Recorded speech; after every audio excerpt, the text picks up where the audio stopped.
मनुष्य को सृष्टि कल अपना सादृश्य आ मनुष्य प्रभु अलसुआ हो जीवन काटू ताहा तुम इच्छा नुह प्रभु ये पवित्र ईश्वर कर्मजीवी होगा निमंते प्रभु तुम्हें इच्छा करी समस्त हस्त पाद दे प्रभु मनुष्य को सबल कल बल शक्ति प्रदान कल महामहिम पिता आम तुम चंतले प्रभु आम ए प्रिय पवित्र प्रभु झील मान को समर्पण करुछु एमानकर कर्मजीवी हेबे अनेकंकर आशीर्वाद कारण हेबे प्रभु तुम्हें दया कर आमकर प्रभु विभिन्न स्थान रे विभिन्न प्रकार तालीम केंद्र खुली प्रभु जो सबू पुओ झील मान को विभिन्न प्रकार ग्राम रे स्कूल रे जो प्रोग्राम सब करुछंती प्रभु आम देश आमर लोक मान गर्वर विषय प्रिय प्रभु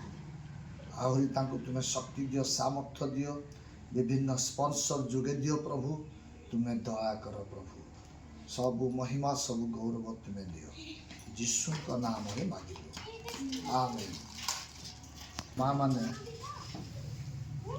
यीशुकर गुटे कथा मु कहूची यीशु गुटे कथा कहिसंती जे जदि काम न करे से खाइबाटा भी बंद कर दो जे जदि काम न करे से न खाऊ बोली करी लेखा अच्छी गोटे विषय आपण मानकर उद्योग को मु देखली जे आरंभ मु देखली भाबुथिली आमर पाखापाखि तालभटा पड़ा कि आउरी विभिन्न प्रकार पढ़ा लोक मैंने आसिकरी शिखंतु से माने निज निजर आम जिते गोटे शाशु घर को गले भी आम कि गोटे रोजगार करने पड़ो वर्तमान दुनिया रे आम माँ माने भी किछि रोजगार करने को पड़ो एपरिक आम देखुचु अल्प समर कथा आपण मैंने जानी संबलपुर रे गोटे कलेक्टर थिले आ बरगढ़ गोटे कलेक्टर थिले से माने दुई लोक से माने विवाह तार अर्थ कौन से पैसा कौन पाई दरकार से तो गोटे साधारण गोटे झील को खाली ग्रेजुएट कि पठापढ़ी कर गोटे झील को बाहा करते तो पड़ी जाता किंतु कहीं से जड़े कलेक्टर को बाहर समस्त को पैसा दरकार जिते बड़ लोक हेले भी तेणुक गोटे विषय मु देखली जे आपण मानकर उद्योग मु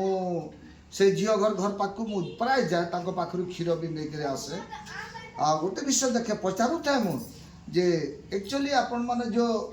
ये